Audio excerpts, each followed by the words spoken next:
այնքան է, որքանով որ հրապարակում է եղել, այնքան որ մենք իրատեսությունները հրապարակել են, այնքան է։ Դուք հաճախ լինում եք մարզվում, ներշփվում եք, անհանգստություն, խուճապ մարդկանց մոտ արդյոք չկա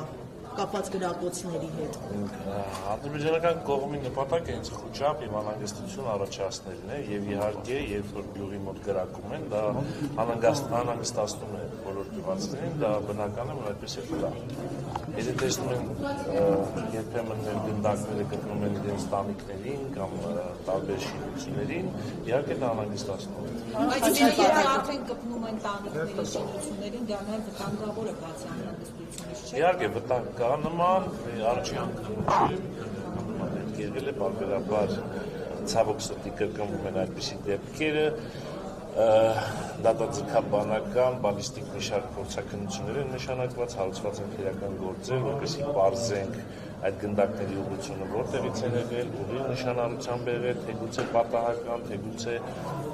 այլ հանգամանքներում, այս քրեական գործերի քննություններից արդեն այդ մտածությունները ավելի պարզ պետք հարտուղարի հայտարարությունը, հա, չի անհանգստացնում պարոն Խաչատրյան, որ այդ էսկալացիայի ռիսկը կա Հայ-Ադրբեջանական սահմանին։ Այս իրավիճակը Ռուսաստանի, ինչ ասել։ Բայց Հայաստանի իշխանությունները վստահեցնում են անգամ Նիկոլ Փաշինյանը ասել է, որ հարցը չի եղել, ինչու է այսպես շատ տարբեր որովհետև բոլոր գերտերությունները իրենց շահերը ունեն, իսկ Հայաստանի Հանրապետության իշխանությունը ասում են ինչը որ կա։ Եվ դրա համար պատասխան է տալիս։ Որևէ գերտերության հայտարարություն կամ բան, դա չես կարող ասել ինչ հիմքեր ունի եւ ինչպիսի։ Դեպքում ինչու է Հայաստանը ավելի շատ է։ Ես նորից եմ բերում Ադրբեջանը ամեն ինչ անում է, որպեսզի անհանգստություն ստեղծի սահմանային հատվածում։ Ցավոք սրտի այդ սահմանային հատվածներում նրանք բնակչություն չունեն։ Տասնյակ հարյուրավոր կիլոմետր խորքում բնակչություն չկա եւ եթե նրանք գրակում են, անգամ զորավարժություն են անում, դա ինչ որ չափով հնարավոր է որ լսում են մեր գյուղերում եւ ցանկացած գրակցության ինչ որ չափով անհանգստություն։ Այդպես խոճապ չկա, ասեմ դες գյուղում որևէ խոճապ չկա, չի կարող լինել, գյուղացիները վաղուց արդեն սովոր են դրան եւ գիտեն այդ ամենը, բայց իհարկե անհանգստացնում է եւ օր առաջ պետք է խաղաղության պայմանագիրը կնքելուց հետո այդ խնդիրներին լուծում։ Եթե կնքվի չէ կրակի ձեր կարծիքով։ Եթե կնքվի, այո, ես վստահ եմ որ չեն կրակի, որովհետեւ եթե կնքվի արդեն զորքերը չեն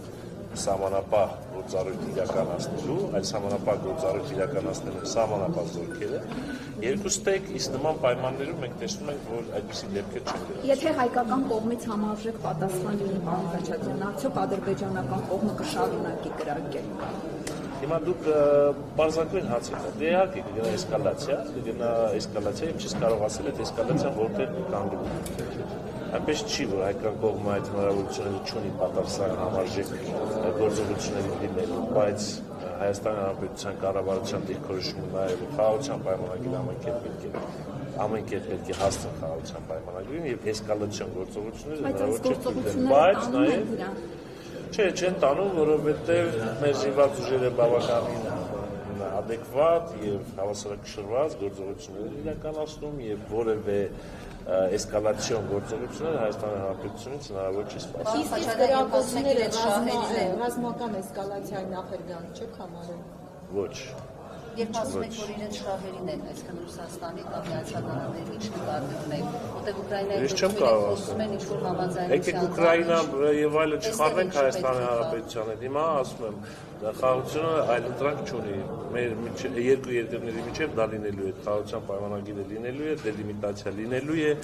սահմանից զորքերը հեռացվելու են, սահմանապահներն են նստելու սահմանային հատվածները, պրոցեսներ են, որը պետք է միջև այդ պրոցեսների մեջով անցնել, իհարկե պետք է անցնել։ Ռուսաստանի հպատոսության հետ կապված նորություն կա։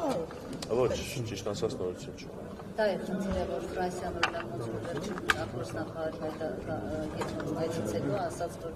Սյունիքում մտադիր է Ֆրանսիան բացել։ Մտադիր չէ, ամսի 2-ին բացումն է,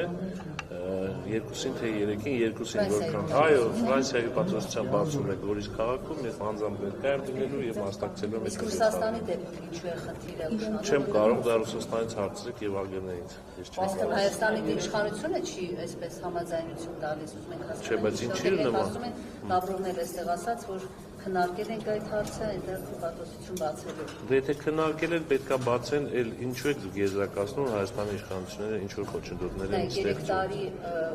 Դե դա արդեն Ռուսաստանի խնդիր։ Ֆրանսիայի դեպքում կարծես ավելի շատ Չէ, Ֆրանսիան էլ արդեն 2-3 տարի է գործընթացը գնում եւ ասեմ ավելին, այդ խոսակցությունները սկսվել են 2022 թվականի սեպտեմբերից հետո, երբ որ հարձակում եղավ Սյունիքի ուղղությամբ եւ այդ ժամանակահատվածից սկսված այդ խոսակցությունները, բանակցությունները ընթանում են, որպեսզի Ֆրանսիան ունենա հպատոսարան Գորիս քաղաքում, որը շատ կարեւոր է եւ դրական ազդեցություն կունենա ընդհանուր միջավայրի վրա։